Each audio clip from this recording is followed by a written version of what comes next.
Europe. Europe 1. Cyril Lacarrière, le lien, là encore, est parfaitement trouvé. Vous êtes intéressé à la communication de l'équipe de France. Canal a diffusé un long portrait de Karim Benzema. Et pourtant, les footballeurs laissent rarement entrer les caméras dans leur intimité, à part sur le terrain. C'est plutôt dans les spots de pub ou sur les réseaux sociaux que ça se passe. Et justement, Cyril Lacarrière, bonjour. Bonjour. Vous êtes journaliste au quotidien L'Opinion et vous êtes intéressé à ceci. Vous allez nous expliquer les règles d'une bonne com quand on fait partie de l'équipe de France. L'art de la com repose sur le contrôle. Ne m'en voulez pas, chers auditeurs, je commence par une image, celle de Didier Deschamps, mais c'est pas le seul. Les amateurs de foot ont forcément déjà vu le sélectionneur des Bleus parler à son adjoint avec une main devant la bouche. La raison est simple, il ne veut pas qu'on puisse savoir ce qu'il dit en lisant sur ses lèvres. Et pourquoi une telle paranoïa ?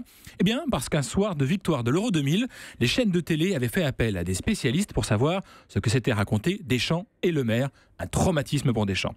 Reste qu'à cette époque, c'était du pain béni pour les supporters des Bleus, souvenez-vous. Robert, que ça soit à droite et à gauche, pas de problème. Tu viens, provocation, tu es emmerdé, tu sais jouer au football. Muscle ton jeu. Muscle ton jeu, Robert. Si tu muscles pas ton jeu, fais attention. Je t'assure, tu vas voir. Tu vas avoir des déconvenus parce que tu es trop gentil. Et bien Jacquet qui passe un savon à Robert Pires, une des séquences mémorables des Yeux dans les Bleus tournée lors de la Coupe du Monde 98. Génial. Il y en aura deux autres du genre en 2001 et en 2002. À l'époque, la fédération autorise le réalisateur Stéphane Meunier à balader sa caméra dans les coulisses de l'équipe de France. C'est du jamais vu qu'on ne verra plus. Et pourtant, Cyril, TMC a diffusé un documentaire du même genre l'an dernier, après l'Euro 2016. C'est vrai, mais en coulisses, tout a changé. Ce n'est plus un réalisateur indépendant qui est au cœur des Bleus, mais un journaliste employé par la Fédération française de foot. Autrement dit, une personne dont le job est avant tout de montrer le bon côté de la vie en équipe de France, comme ça par exemple. Eh oui, Fellaini, tu viens de rentrer à la place de Yannick Carrasco. Carrasco, oh, tu étais où? T'avais peut-être des beaux pots.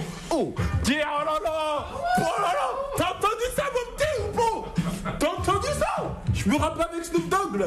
C'est Paul Pogba qu'on entend rapper devant un match de l'Euro 2016 avec Antoine Griezmann. Une manière de montrer la bonne ambiance qui règne entre les joueurs, un sujet ô combien sensible après le fiasco de Naïsna, sensible pour l'image de l'équipe de France et donc sensible pour le portefeuille de la fédération. D'ailleurs, s'il y en a un qui regrette de ne pas avoir eu de journaliste embarqué, c'est bien Raymond Domenech.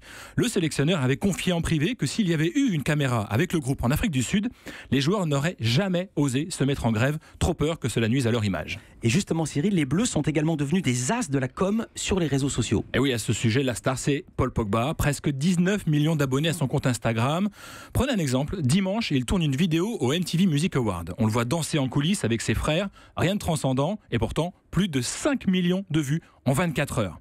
Et puis, les réseaux sociaux, c'est aussi une bonne manière de faire la promo des sponsors. Selon l'équipe, Antoine Griezmann gagne 3 millions d'euros par an uniquement grâce à ses contrats personnels.